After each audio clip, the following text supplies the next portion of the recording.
लगा हुआ है, भगवान से लगा हुआ है।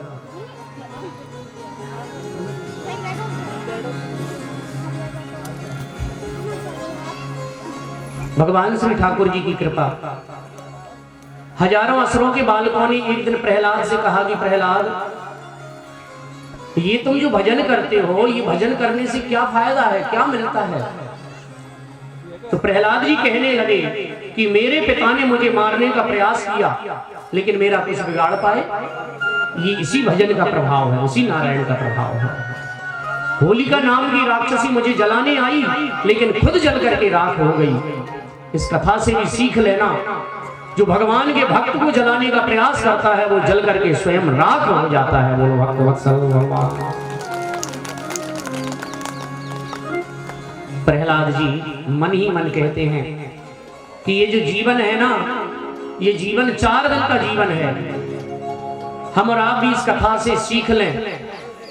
ये जो टेंट लगा है, ये भी 7 दिन के लिए लगा है महाराज। हम लोग भी यहाँ आए हैं 7 दिन के लिए। सबका समय निर्धारित है, कोई परमानेंट व्यवस्था नहीं है संसार में। अच्छा, कोई है क्या परमानेंट? जो बाल काले होते हैं वो धीरे धीरे सफेद हो जाते हैं। जो शरीर कभी कभी जवान रहता है, उसमें जीवन में बुढ़ापा आ जाता है। कहा भी है ये जीवन 4 दिन का पाहुना है, 4 दिन का मेहमान है ये यौवन। इसलिए तो कवि कहते हैं, जिसने गर्व किया, जिसने अभिमान किया, धन दौलत हीरे जवाहरात का गर्व करे सुईहारा यौवन धना पाहुना दिन 4 यौवन धन पाहुना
झरिया सरकार की हो।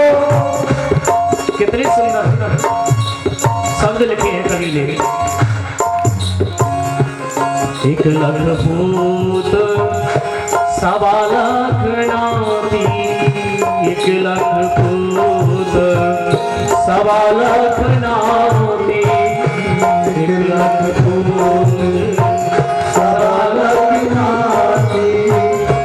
रावण का परिवार, रावण का परिवार, ऐसा राजा धूल में मिल गया, ऐसा राजा धूल में मिल गया, ऐसा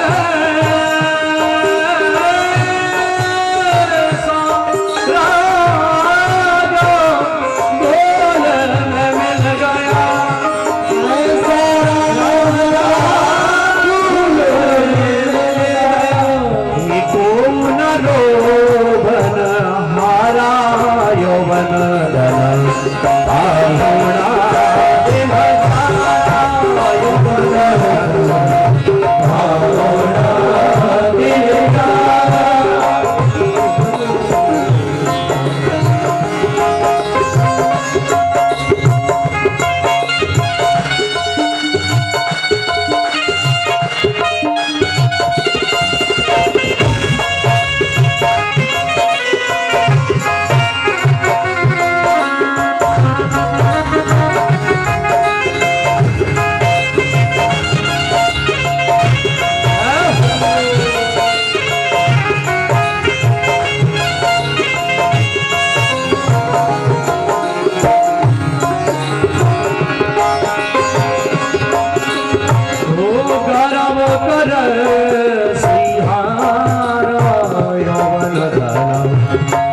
आहुणा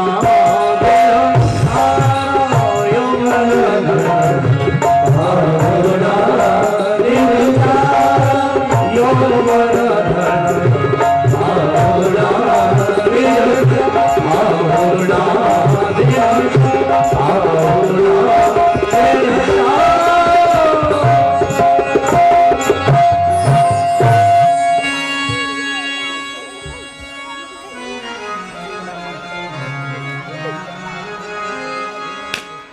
इसलिए अभिमान करना बहुत बुरी बात है।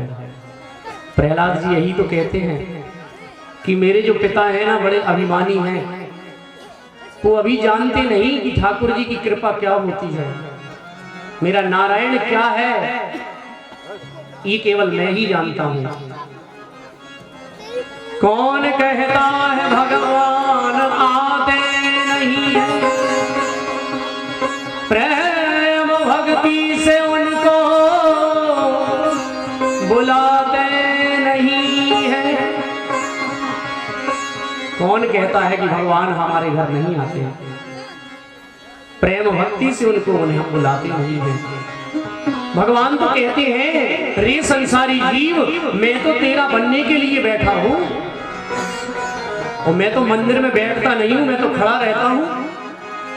आपने राम जी की मूर्ति, भगवान कृष्ण जी को कभी बैठे नहीं देखा होगा। कहीं भी मंदिर आप गए होंगे माताएं, भगवान बैठते नहीं हैं। वो तो यह कहते हैं, गीता में भी भगवान कहते हैं, तू मेरे लिए 1 पैर चलकर तो देख, तेरे लिए 1000 पैर चलकर ना आऊं तो कहना। तू मेरी कथा संसार में सुनाकर तो देख, मैं तुझे मूल्यवान ना बना दूं तो कहना। ये भगवान स्वयं कहते हैं। एक बार भगवान पर सच्चे मन से विश्वास करके तो देखो। भगवान तो स्वयं कहते हैं कि तू यदि मुझे पुत्र बनाना चाहता है तो मैं बनने के लिए तैयार हूं, लेकिन मैं पुत्र तब बनूंगा जब तेरे हृदय में मैया यशोदा और मैया कौशल्या जैसा भाव प्रकट हो जाएगा। तो मैं तेरे घर में आज भी बेटा बनने के लिए तैयार हूं। तू जैसे नचाएगी, मैया यशोदा ने जैसे मुझे नचाया मैं नाचा, लेकिन कब? बोले जब भक्ति हृदय में उत्तरोत्तर बढ़ती है तब मैं बेटा बनता हूं, ऐसे नहीं बनता।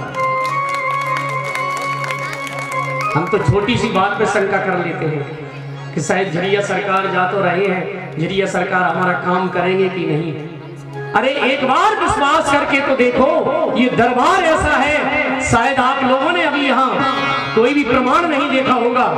हम भले बाहर के हैं लेकिन हमने वो प्रमाण देखा है। यहाँ जो एक बार अर्जी लगा देता है वो अर्जी कभी खाली नहीं जाती। एक बार आप अर्जी लगा कर देखो, झुरिया सरकार दरबार ऐसा दरबार है। तो ये कृपा भी उसी पर करती है, ध्यान देना। उसी भक्त का यहाँ धन लगेगा जिस पर झुरिया सरकार की कृपा होगी। एक बात का और ध्यान रखना, नहीं बड़े बड़े धनाढ़ बने हैं इस इलाके में, ये धन यहाँ उसी व्यक्ति का लगेगा जिस पर झुरिया सरकार कृपा करेंगे। ये ऐसा दरबार है जो चुन करके अपने आप बुलाता है भक्त को। ये कोई साधारण नहीं है, प्रत्यक्ष उदाहरण है ये। सबसे पहले हम जब यहाँ आए थे तो कुछ भी नहीं था। देखें आप उनकी कृपा, उनकी कृपा से ये ज्ञान गंगा में अमृत बरस रहा है। ये कृपा नहीं तो क्या है, ये भक्ति नहीं तो क्या है। लेकिन हमें डरना नहीं है, ध्यान रखना। जब तक संत की होए ना हंसी तब तक संत होए ना साची। जब तक हंसी नहीं होगी तब तक वो व्यक्ति सच्चा नहीं होता संसार में। ध्यान रखना, हंसी से कभी मत डरना। अगर लोग हंस रहे हैं तो कभी मुड़कर नहीं देखना। मीरा ने भी तो कहा है, विनय पत्रिका में मीरा ने पत्र लिखा तुलसीदास जी महाराज को कि महाराज अब मैं क्या करूं, घर वालों से परेशान हूं, कोई मुझे भजन नहीं करने देता, मैं घर छोड़ दूं तो बदनामी तो नहीं होगी। तो तुलसीदास जी ने पत्र लिखा,